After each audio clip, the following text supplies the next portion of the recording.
Hello, my name is Paul Rashid, and today we're with DC Fidler, a psychiatrist, playwright, and novelist. Today we're talking about his play and novel Boogieban. Don, what was it that inspired you to write Boogieban? I had a young actor I just met who was super talented, and I wanted to write something for him. And I had just finished writing 12 short scripts on post-traumatic stress disorder for the military, videos for them to watch and see what different symptoms how I can present, and have soldiers identify which symptoms they do and do not have. So that was kind of on the tip of my knowledge for the moment, and I had treated a lot of soldiers and non-soldiers for post-traumatic stress disorder, and I thought, well, that would be a good thing to have on the stage. And so I started writing the play in my head on the way to driving to the Pittsburgh airport, and then wrote it out in notebooks on the different flights on my way to Scottsdale, Arizona. And by the time I got there, I had the rough draft of it in written form.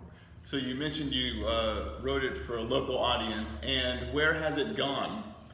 Well, since then, so it did very well with the local audience, and then we took it to university, starting with Harvard University, Wow. Northwestern, and some of the University of California campuses. Took it to a Native American village on Kodiak Island, Alaska. Performed it for the National Football League and the physicians who treat the players in New York and Times Square. And we performed it for national societies, psychiatry societies, like the Group for the Advancement of Psychiatry. Right. And most recently, I think it played in Ohio. Yes.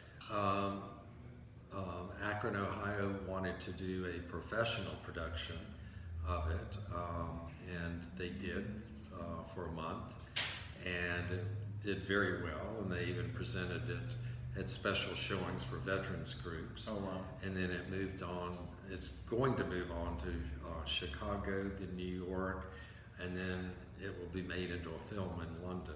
Well, I can't wait for that.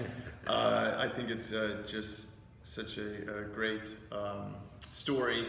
And tell us a little bit about the story. It's about a psychiatrist who's about to retire. He was a Vietnam War veteran and has amnesia for a lot of events there, and he's retiring. Has not been able to see patients the past month because he just lost his son in Iraq. Wow. And it was just too much for him. But on the way out the door, his boss asked him to see one last patient, just a 30-minute evaluation, a young soldier, 20 years old, having nightmares from experiences in combat in Afghanistan. And so that neither of them want to be there. And so it starts off very bumpy, and by the end of it, you could never separate them from thinking about one another the rest of their lives. Wow, it is a powerful story. I know when I first saw it, I was in one of those local audiences when it was first premiered, and then of course reading the book. It's just so moving, and it resonates so deeply. It's so emotional, and it's one of my favorite of your various plays you've written. I'm curious, it's been shown so many different places, so many different venues, and what's some feedback that you get back from audience members?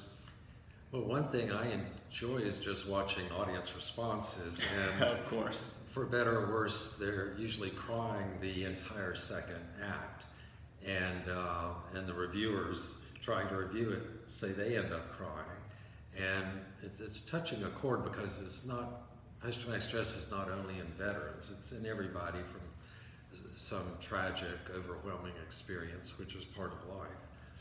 And so we had a mother in Akron, Ohio, who had lost her son in combat, and she said it helped her dealing with thinking about what all her son had experienced, and remembering him in a good way. a respectful way, and a family down in Charlotte, North Carolina, saying their son had severe post-traumatic stress disorder from combat, and they couldn't understand what he'd been through, and the play helped them to connect better with their son. And then a lot of veterans from Vietnam, even my father from World War II and some other World War II vets commenting on it, and how it brings up memories, but there's also, they see that hope of healing. Wow. And the importance of having other people understand what they experienced. And that's what I think can be so powerful for Boogieban, and one reason why I love it. Not only is it a powerful and emotional story, I see it as being part of our conversation that we need to be having. Yes. You mentioned, I want to hit on two things. One was helping people cope with their own tragedies, because it's one thing, we know there's a lot of stigma in mental illness and in things like post-traumatic stress disorder. And the more we can talk about these things openly, the more healing can occur. And the other is there's an understanding, and so many times I hear with my own clients that suffer from either, whether it's depression, anxiety, or post-traumatic stress disorder, not being understood by their own family and friends.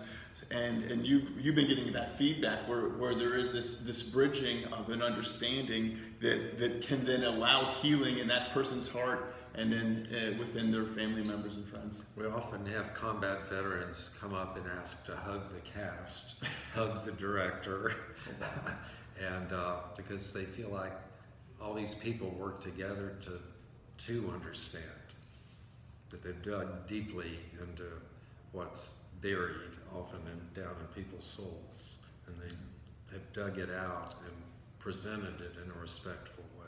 Yeah, absolutely. Well, on that, I think we'll conclude. But bringing it back to the heart and the soul, and there is a quote here you mentioned in the book. We know how to send our young to war. We know how to welcome them back with parades, garland, and trumpets. We have never known how to bring home their hearts and souls. So until you can watch a live production of Boogieban or the future film, you can find Boogieban, either the screenplay scripts or the novel on Amazon Prime. And with that, thank you so much.